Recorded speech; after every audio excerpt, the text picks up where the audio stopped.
Bom dia, meus queridos. Estamos aí na nossa última aula de sexta-feira. Não sei se já assistiram aula antes, né? Mas essa é nossa última aula, a última aula que eu estou gravando, a aula de história da nossa semana, né? Ainda temos muitas pela frente.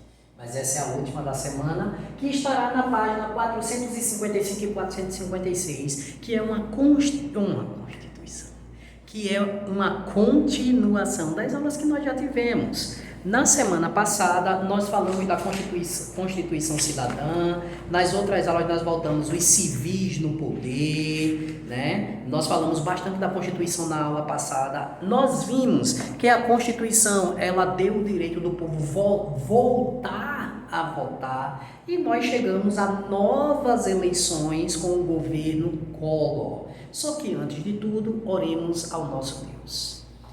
Maravilhoso Senhor Deus e Pai, te pedimos mais uma vez a tua bênção sobre nossa aula, que possamos crescer em conhecimento, ó Pai, que nada de mal possa nos acontecer. É o que te pedimos em nome de teu Filho amado Jesus Cristo. Amém. Bom, como embasamento bíblico, deixo aqui para vocês Atos 5:29, que mais uma vez fala sobre o governo de Deus em nossas vidas. É um versículo que trata um pouco sobre questão política, né? O poder de Deus em cuidar de tudo e em mandar em tudo, porque foi Ele que criou. Pode eu reclamar com Deus porque a minha vida é assim? Não. Ele criou e Ele quer que a minha vida seja assim, porque Ele é o nosso governo maior e nós não podemos esquecer disto, tá bom? Então, eu trago para vocês este versículo bíblico para a nossa meditação, que está totalmente envolvida à volta das eleições, o governo Collor. Quando eu falo a volta das eleições, eu estou totalmente ligado à Constituição de 1988, a nossa aula da semana passada, que deu, entre outros tantos outros tópicos, o direito do povo voltar a votar, a escolher os seus representantes.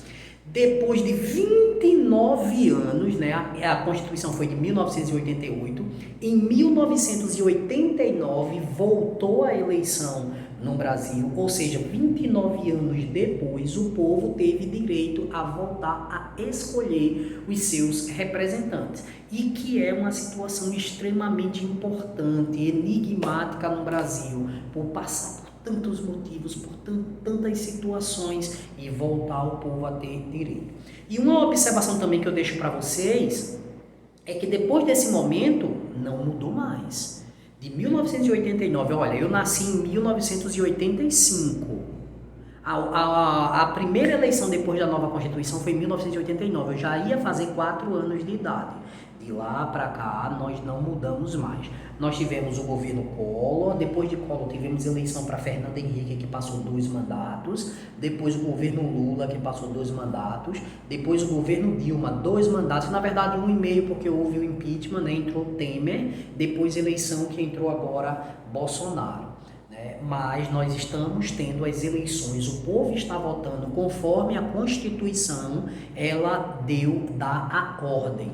O poder emana do povo e o povo tem o direito de voto, eleições diretas, o povo vota, ok? Então, nosso assunto de hoje, a volta das eleições, governo Collor, que está na página 455, e na página 456 está a atividade. É só virar a folha e estará lá a atividade. Eu peço a vocês, por favor, que peguem os livros de vocês para que a gente possa acompanhar um pouco da leitura que iremos fazer hoje, tá bom? Então, como eu já falei, a volta das eleições está totalmente ligada à Constituição de 1988, que deu o direito do povo voltar a escolher, através do voto, os seus candidatos.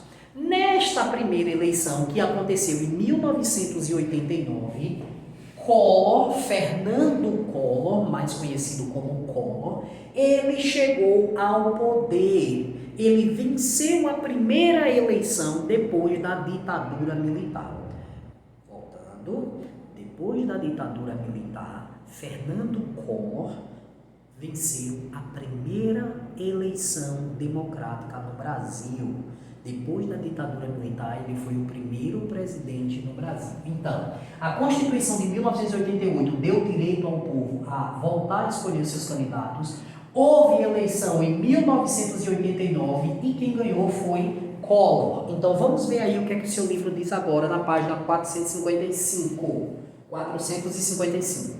Ó, em 1989, depois de 29 anos sem eleições diretas, a população foi às urnas eleger o presidente do país. Fernando Collor de Mello, que tinha um discurso direcionado ao combate à inflação e à corrupção. Lembrando, a inflação nós também falamos nas outras aulas, né, que é o aumento elevado dos preços constantemente.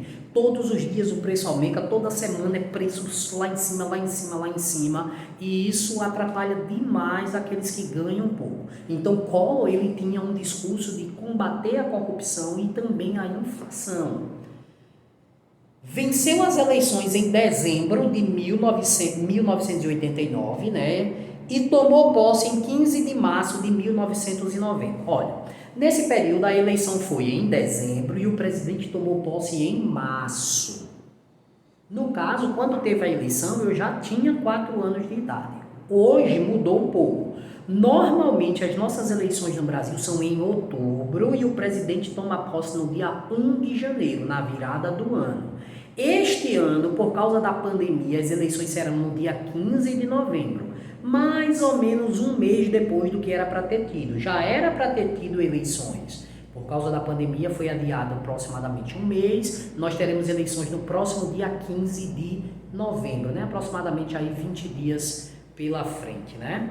Então, ele tomou posse em 1990. Aí, ó, teve a eleição e ele tomou posse em 1990. Plano Brasil Novo. O que foi o Plano Brasil Novo? Foi um plano que Collor criou para melhorar o Brasil. Que a gente não pode dizer tanto assim, melhorou e tal. Não. Mudou novamente o nome da moeda para Cruzeiro. Nós vamos ver agora. Ó, o presidente Fernando Collor colocou em ação o Plano Brasil Novo. Entre outras medidas, o novo plano econômico.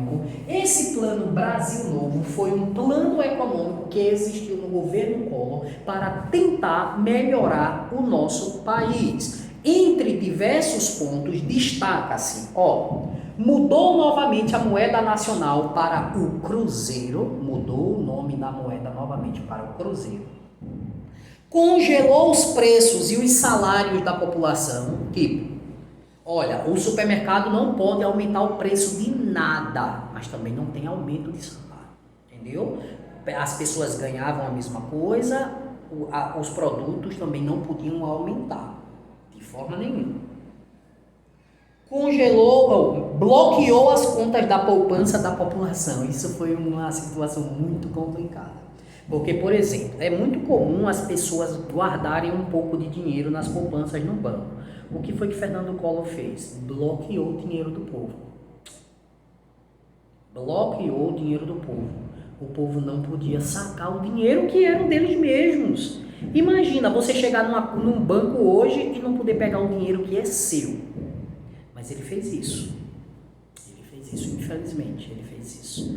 Bloqueou as contas das pessoas, dos cidadãos nesse período. Iniciou o processo de privatização de empresas estatais, ou seja, começou a querer vender as empresas. Você acha que o povo gostou disso? Nem um pouco. O povo não gostou disso nem um pouco. E o pior é que ele dizia que iria também combater a corrupção.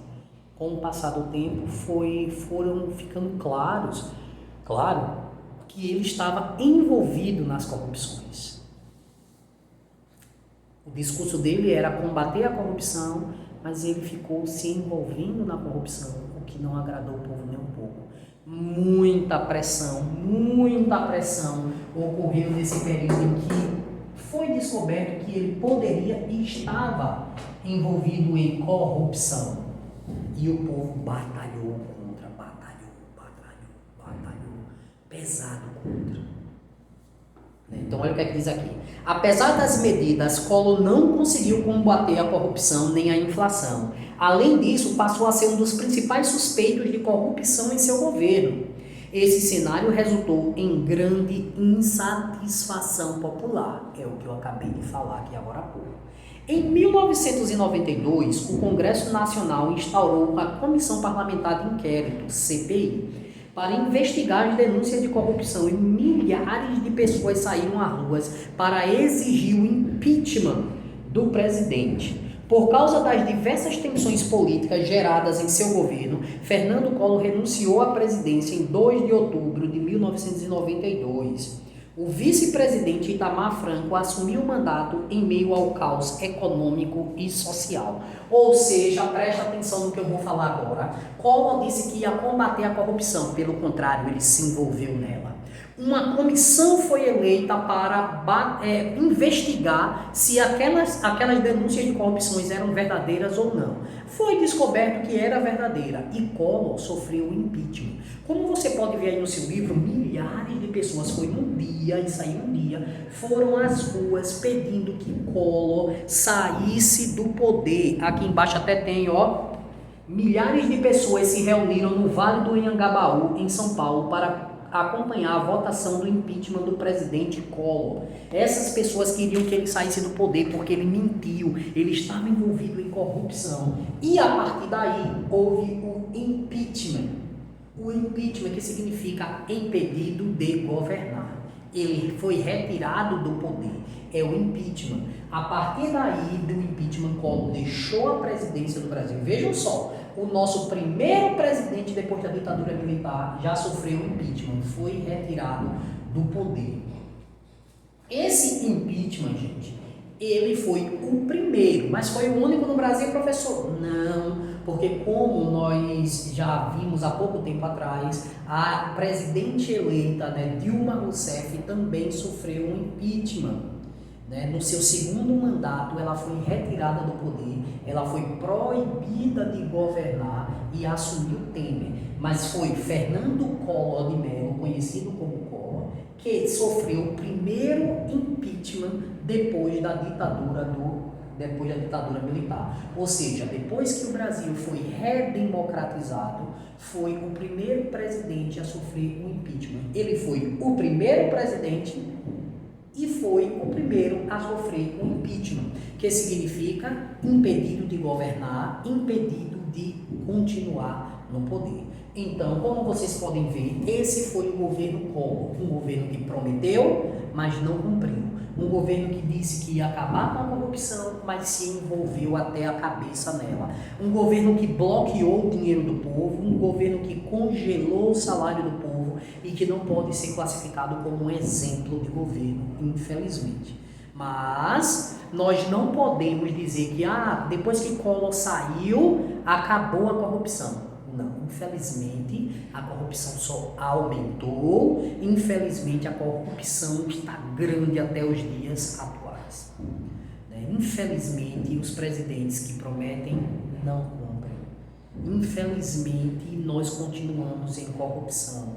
Pessoas sendo presas, pessoas corruptas também sendo eleitas, e não vamos esquecer a responsabilidade de cada eleitor, principalmente agora que estamos chegando em mais um período eleitoral. Aproximadamente daqui a uns 20 dias estaremos aí votando, a menos de 20 dias estaremos aí escolhendo prefeitos e vereadores de nossas cidades. Então é bom termos a consciência, todos os adultos que já votam, a consciência de escolher corretamente. Tá bom, gente? Próxima aula continuamos com os novos governos. Inclusive, quando Collor saiu do poder, entrou Itamar Franco, que era o seu vice. Então nós vamos estudar um pouco de Itamar Franco e vamos ver inclusive a criação do Plano Real em 1994, que foi o plano, a moeda que nós temos até hoje, O nome da nossa moeda é Real. E esse Plano Real foi criado por Itamar Franco e Fernando Henrique Cardoso depois do impeachment de Collor para melhorar a economia do Brasil. Veremos que foi bom num determinado momento, depois teve vários problemas, mas estamos aqui. Até hoje, momentos bons, momentos ruins, mas estamos aqui. Ok? Nossa aula de hoje, página 455 e atividade na página 456, tá bom? Tchau. Amanhã, sábado, estarão com o tio Everaldo, que está gravando as aulas sobre a Reforma Protestante, e nos veremos novamente na próxima quarta-feira. Grande abraço para vocês, um bom final de semana e até a próxima aula. Tchau!